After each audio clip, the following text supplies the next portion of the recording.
My stepbrother framed me and got me kicked onto the streets at 16, then married my high school girlfriend and bragged about it 30 years later. So I showed up unannounced and made his entire life crumble in front of his family. I was 13 when my mom moved us into Robert's house. He was her new husband and had 2 kids of his own. Mark was my age and Emily was 8. The day we moved, I was carrying my last box up the stairs when I looked up to see Mark staring at me like I was already a problem. That look stayed. It was like he had decided before I even said hello that I didn't belong. I walked into my room and saw it was half the size of his. My box of baseball cards, the one thing I cared about that used to be my dad's, had been crushed by Mark when he stepped on my box. No one said anything about it and I was too scared to. Dinner that night was weird. Robert introduced everyone like it was some big family gathering. When my mom said I was good at drawing, Mark stood up and started pulling out soccer trophies from the living room shelf one after another until the table was covered. He didn't say anything. Just looked at me and smiled like he'd won something. The next few years were more of the same.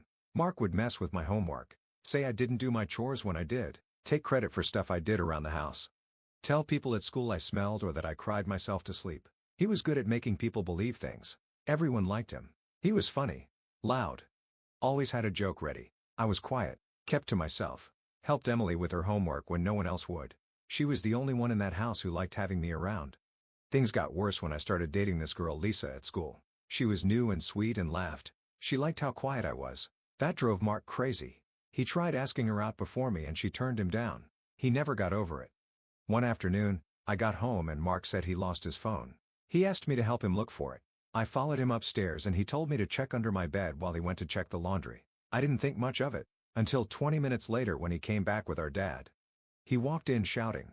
Mark was behind him with this look on his face I still remember, like he couldn't wait to watch the next 5 minutes. Robert marched over to my bed, flung open my wardrobe and pulled out a bunch of Emily's underwear. My stomach dropped so fast I couldn't breathe. I told him I didn't put them there. I had no idea how they got there. I looked over at Mark and he was fake shocked, like he couldn't believe what he was seeing. Emily was crying and kept asking why I took her stuff.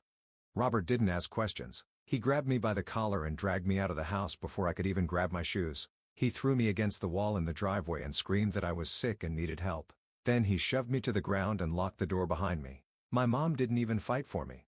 I remember standing there barefoot, staring at the porch light.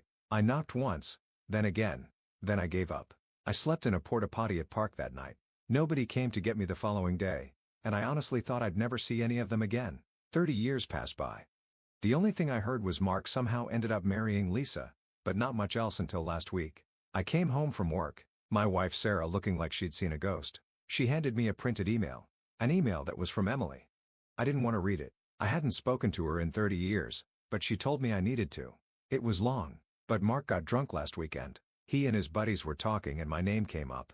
He started bragging about how he set me up and how he took my girl. Said I probably died on the streets. Said it like a joke. Lisa was there in the next room, and she finally heard the truth. She called Emily.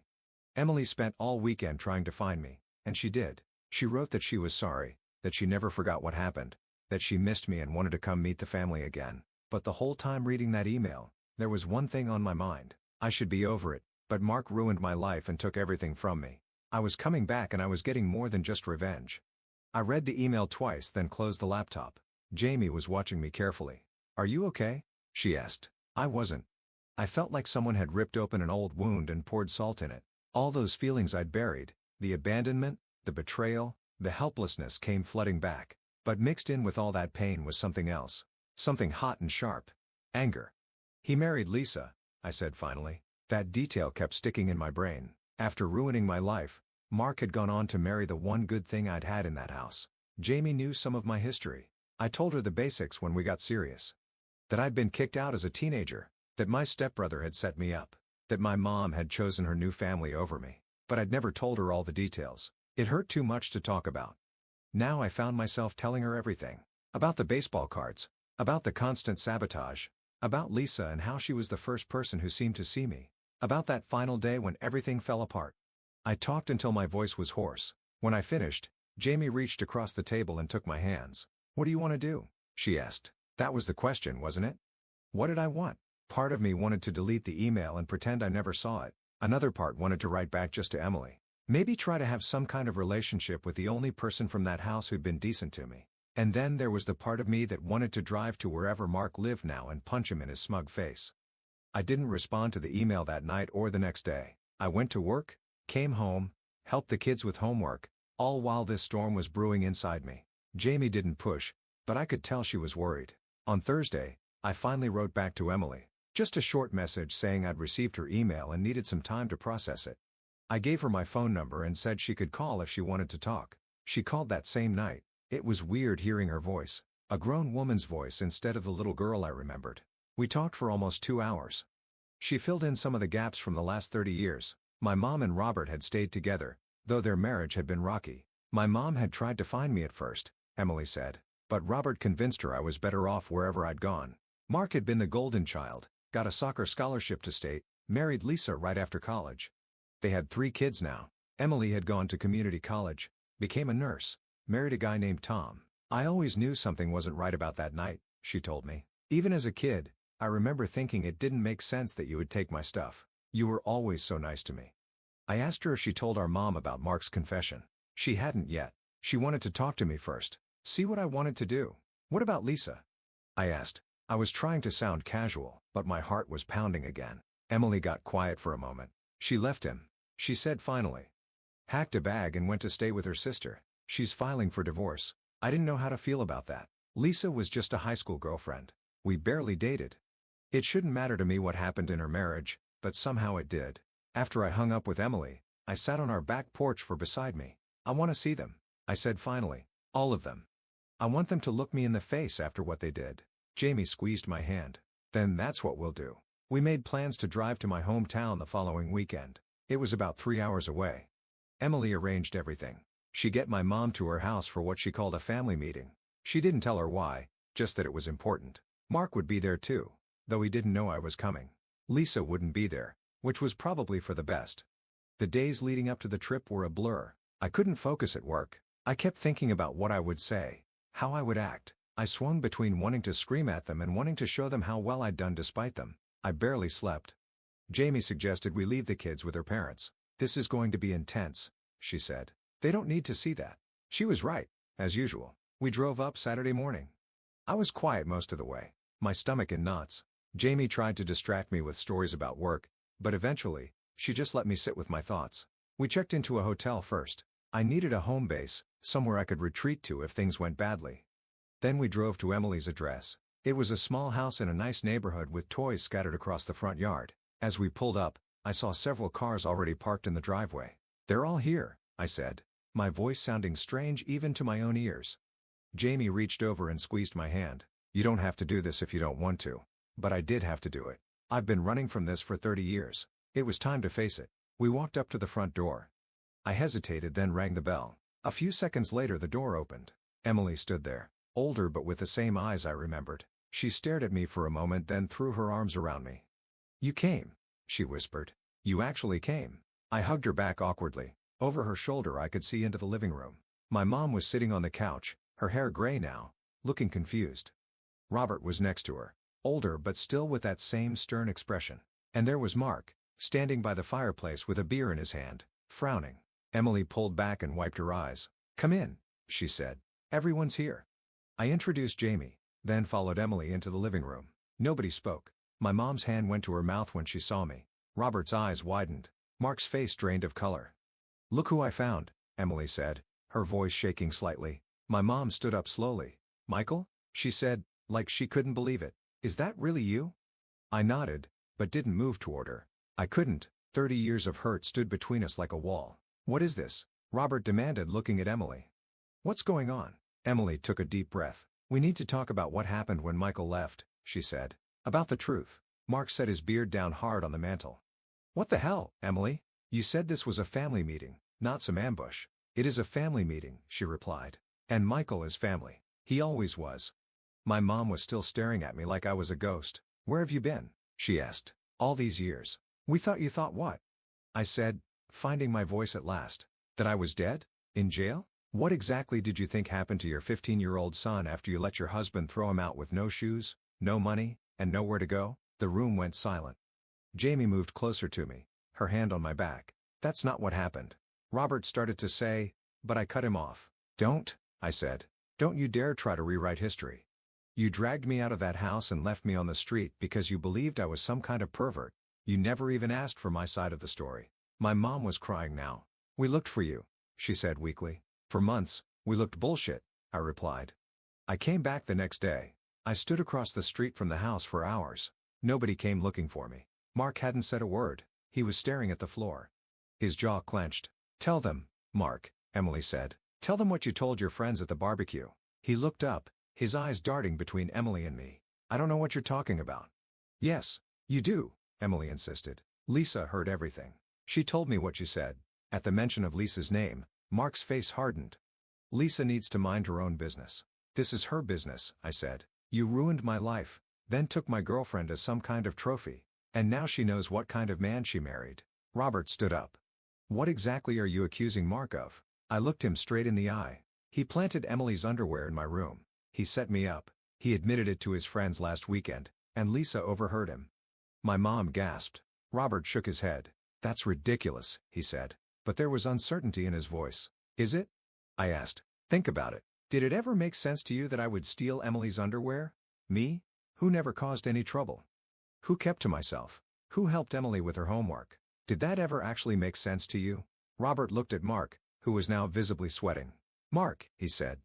"What's going on?" Mark forced a laugh. "This is insane. He shows up after 30 years and starts throwing accusations around, and you're actually listening to him." "I heard you," Emily said quietly. "At the barbecue, we all heard you bragging about how you got rid of your stepbrother by planting my underwear in his room. You laughed about it, Mark. You thought it was funny." The room went completely silent. My mom was staring at Mark in horror. Robert looked like someone had punched him in the stomach. "It was a joke," Mark said finally. "I was drunk. Drunk. I was just talking shit." "No," I said. "It wasn't a joke. You hated me from the moment I moved in. You destroyed my dad's baseball cards. You spread rumors about me at school. You sabotaged my homework. And when I finally found someone who liked me despite all that, you couldn't stand it. So you got rid of me." Mark's face was red now. "You don't know what you're talking about." "I know exactly what I'm talking about," I said. He said, his voice different now. "Tell me the truth. Did you do this?" Mark looked around the room like he was searching for an escape route. Then something in him seemed to snap. "So what if I did?" he said, his voice rising. "He didn't belong here. Mom died and suddenly this random kid and his mother move into our house, taking up space, changing everything. Dad was spending all this time trying to make them feel welcome when he should have been focused on us. I felt like I'd been slapped. After all these years, he was still justifying what he'd done. "I was 13 years old," I said. "My father had just died. I didn't ask to move into your house. I didn't ask for any of it." My mom stood up suddenly. "How could you?" she said to Mark. Her voice was shaking. "He was a child. We were a family." Mark scoffed. "We were never a family. You were just some woman my dad married. And he pointed at me, was just baggage." "Robert, but you did. It's unforgivable. Do you understand that? You destroyed this boy's life because you were jealous." "Jealous?" Mark laughed. "Of him? Please. I had everything. He had nothing. And you made sure it stayed that way?" Jamie said, speaking for the first time. Her voice was cold with anger. "You made sure he lost everything, including his mother." My mom turned to me, tears streaming down her face. "Michael, I didn't know. I swear I didn't know. Robert said you needed help, that we should give you space." I looked at her, this woman who had once been my whole world. "You were my mother," I said quietly. "You were supposed to protect me. Even if you believed I did something wrong, you were supposed to help me, not throw me away." She flinched like I'd hit her. "I know," she whispered. "I know." Emily moved to stand beside me. "What happens now?" she asked. That was the question, wasn't it? What did happen now? The truth was out. Mark's lie had been exposed, but it didn't undo the past 30 years. It didn't give me back my childhood or heal the wound of being abandoned by my own mother. "I don't know," I said honestly. "I didn't come here expecting anything really. I just needed you all to know the truth, to look me in the face and acknowledge what happened." Robert stepped forward. "Michael, what we did to you was wrong. Even if what we believed had been true, the way we handled it was inexcusable. I can't change the past, but I am truly sorry." I nodded, not trusting myself to speak. It was something I supposed, more than I expected. My mom tried to approach me, but I stepped back. "I can't," I said. "Not yet. Maybe not ever." She nodded. Tears still falling. "I understand," she said, though I doubted she did. "But I want you to know I never stopped loving you. Never stopped missing you. Just not enough to find me, I replied. Mark hadn't moved from his spot by the fireplace. He was watching the scene unfold with a strange expression, not quite remorse, more like annoyance that his perfect life was being disrupted. What about Lisa? I asked him suddenly. Did you ever actually love her, or was she just another thing you could take from me? His eyes narrowed. Don't talk about my wife. Ex-wife. From what I hear, I said. That hit a nerve. He took a step toward me. Fists clenched. This is your fault, he said. You show up after all these years and suddenly my marriage falls apart? What did you say to her? I haven't spoken to Lisa, I said. She left because she finally saw who you really are. That's on you, not me. For a moment, I thought he might try to hit me. Part of me almost wanted him to. It would be satisfying to finally fight back after all these years. But instead, he grabbed his jacket from the back of a chair. This is bullshit, he said. All of it. I don't have to listen to this. He stormed toward the door, shoving past me on his way out. Nobody tried to stop him. After he left, the atmosphere in the room changed. It was like we could all breathe a little easier. Emily made coffee, and we sat awkwardly in her living room. I told them a little about my life. How I'd survived those first few years on my own, bouncing between shelters and friends' couches. How I'd eventually gotten my GED and found work in IT. How I'd met Jamie and built a new family. I didn't tell them about the nightmares that plagued me for years, about the trust issues that made relationships nearly impossible, but the therapy I still needed sometimes when the abandonment feelings got too strong. They hadn't earned that level of honesty from me. As the afternoon wore on, I found myself watching my mom. She looked older than her years, worn down by life. I wondered if she'd ever been happy with Robert, if giving me up had been worth it. I wondered if she thought about me on my birthdays, at Christmas, during all the milestones of my life that she'd missed. Eventually, it was time to go. We'd said what needed to be said. Emily hugged me again and made me promise to stay in touch. I gave her my address and told her she could visit sometime, meet her niece and nephew. She liked that idea. My mom tried to hug me too, but I couldn't. I shook her hand instead, which felt strange and formal, but was all I could manage. Robert nodded at me from across the room, keeping his distance. As Jamie and I walked back to our car, I felt not better exactly, but different. Lighter somehow. Like I'd set down a heavy load I'd been carrying for decades. Are you okay? Jamie asked as we drove away. I thought about it for a moment. No, I said honestly. But I think I might be, eventually. We were almost back to the highway when my phone rang. Unknown number. I almost didn't answer it, but something told me I should. Hello?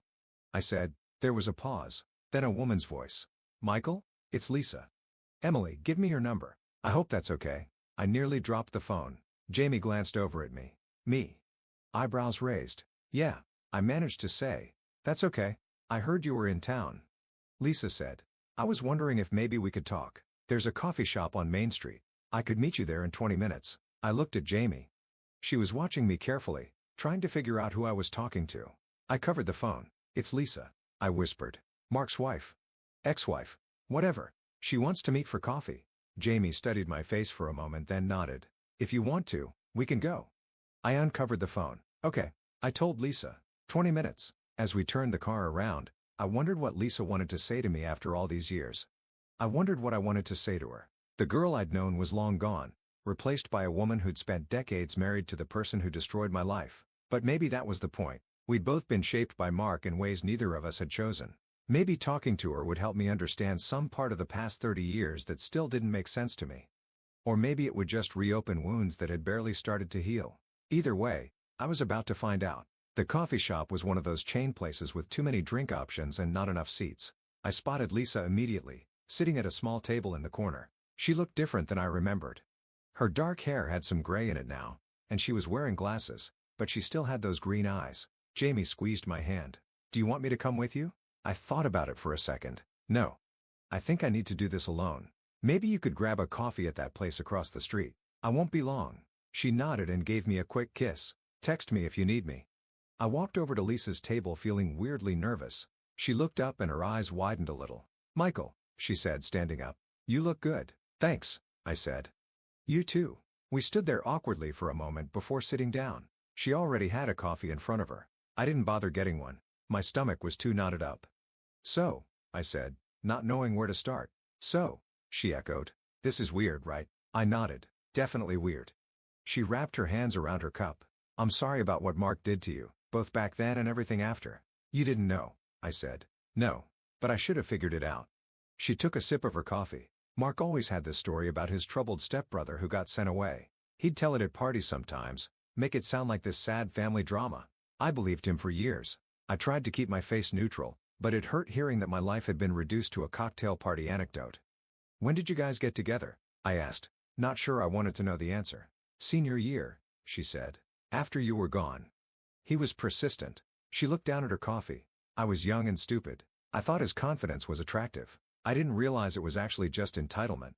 I nodded, not trusting myself to speak. "I heard what happened at Emily's," she continued. "Mark called me after, screaming about how I'd ruined everything. As if I was the one who'd done something wrong. Why did you stay with him so long?" I asked. The question came out harsher than I intended. She didn't seem offended though. "That's the million-dollar question, isn't it?" She sighed.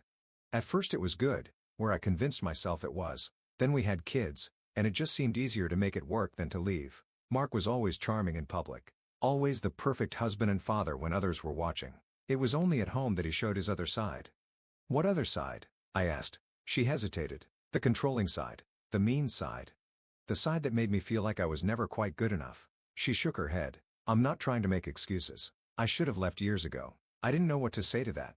Part of me felt bad for her, but another part was thinking about how different my life might have been if she'd seen through Mark back in high school. "Anyway," she said, "that's not why I wanted to talk to you. I wanted to apologize and to give you this." She reached into her purse and pulled out a small box. It looked old and beat up, held together with yellowing tape. She slid it across the table to me. "What's this?" I asked. "Open it," she said. I lifted the lid carefully. Inside were baseball cards. Old ones. From the 80s. My dad's collection. My throat closed up. I couldn't speak. I picked up one of the cards. Nolan Ryan, my dad's favorite player. The corner was bent, but it was definitely from his collection. "How did you?" I finally managed. "Mark kept them," she said. "All these years. He had them in a box in our attic. I found them when I was packing my things. There was a label on the box with your name." I ran my finger over the cards. Memories flooding back. My dad showing me his collection. Teaching me about the players. Promising the cards would be mine someday. He kept them as some kind of trophy. Lisa continued. "I think he liked having something that belonged to you." That sounded exactly like Mark. Taking something precious from me. Not because he wanted it, but because he knew I did. "Thank you," I said. My voice rough. "This means a lot." She nodded. I should have known something was off when he wouldn't let me throw away that box. Mark never keeps anything that isn't useful to him. I carefully closed the lid on the cards. "What happens now with you and Mark?" "I mean, divorce," she said simply. "I've already filed. I'm staying with my sister until I can find a place. The kids are grown, so at least there's that." "I'm sorry," I said, and I meant it. Despite everything, I didn't want her to suffer. She shrugged. "Don't be. It's long overdue." She hesitated, then added, "Can I ask you something?" "Sure. What happened to you?"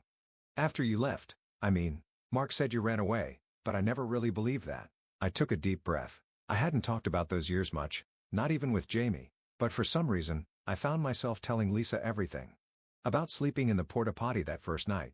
About wandering around town for days, trying to figure out what to do. About the shelter where I stayed until I turned 16, and they said I was too old. About the McDonald's manager who gave me a job and sometimes let me sleep in the break room.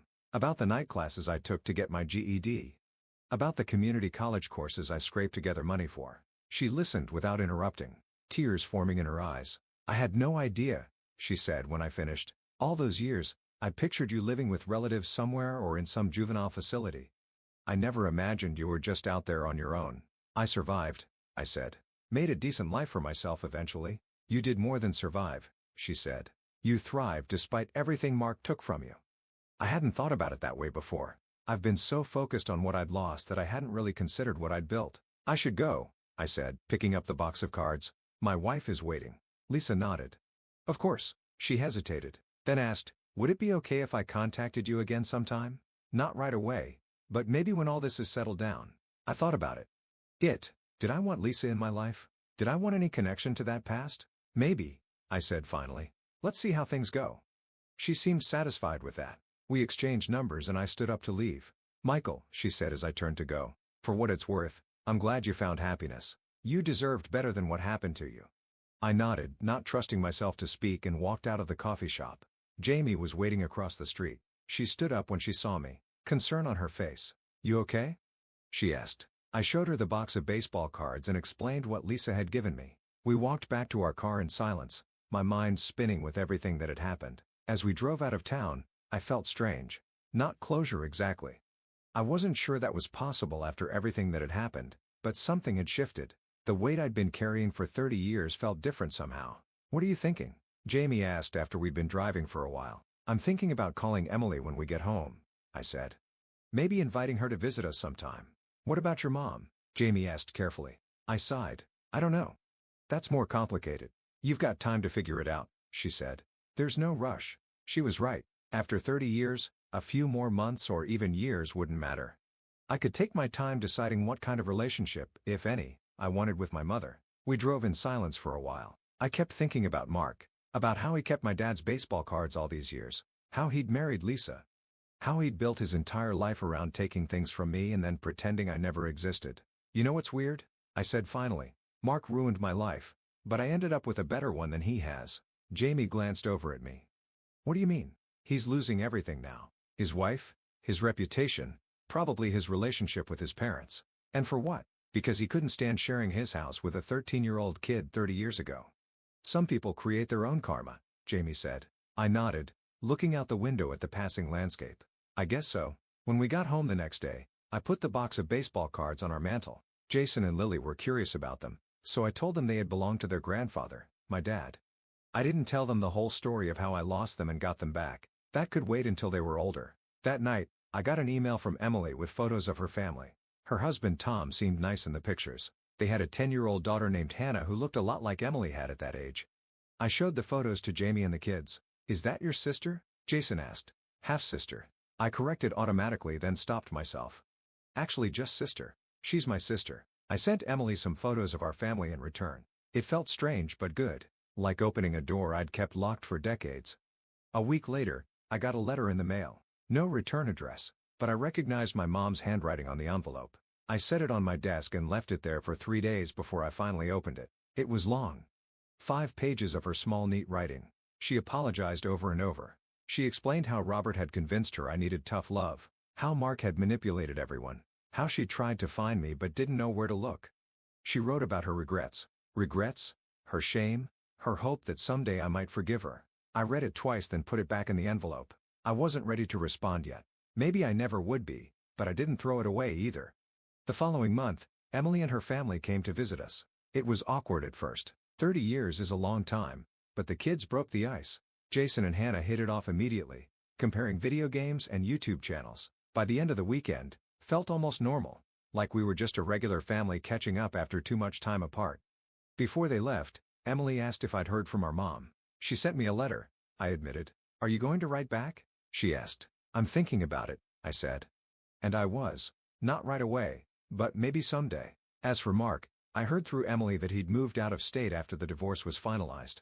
Lisa got the house and most of their assets. Apparently, he'd been telling people I'd shown up demanding money, threatening to make up lies about him if he didn't pay. Nobody believed him this time. Sometimes I wonder if he ever thinks about what he did, if he ever feels guilty. Probably not. People like Mark don't change. They just find new people to manipulate. New ways to make themselves feel important. But that's not my problem anymore. I have my family, my job, my life. I have my dad's baseball cards back. I have a sister again. And I have the knowledge that in the end, the truth came out.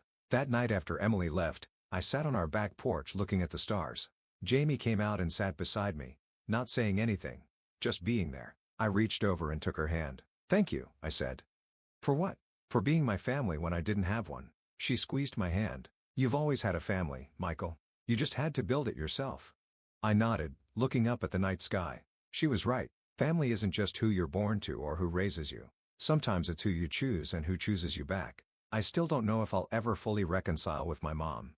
I don't know if Emily and I will stay close or drift apart again. I don't know if Lisa will call me someday or if that chapter is closed for good. But for the first time in 30 years, I feel like I have options. Like doesn't have to define my future anymore. And that's something Mark can never take away from me.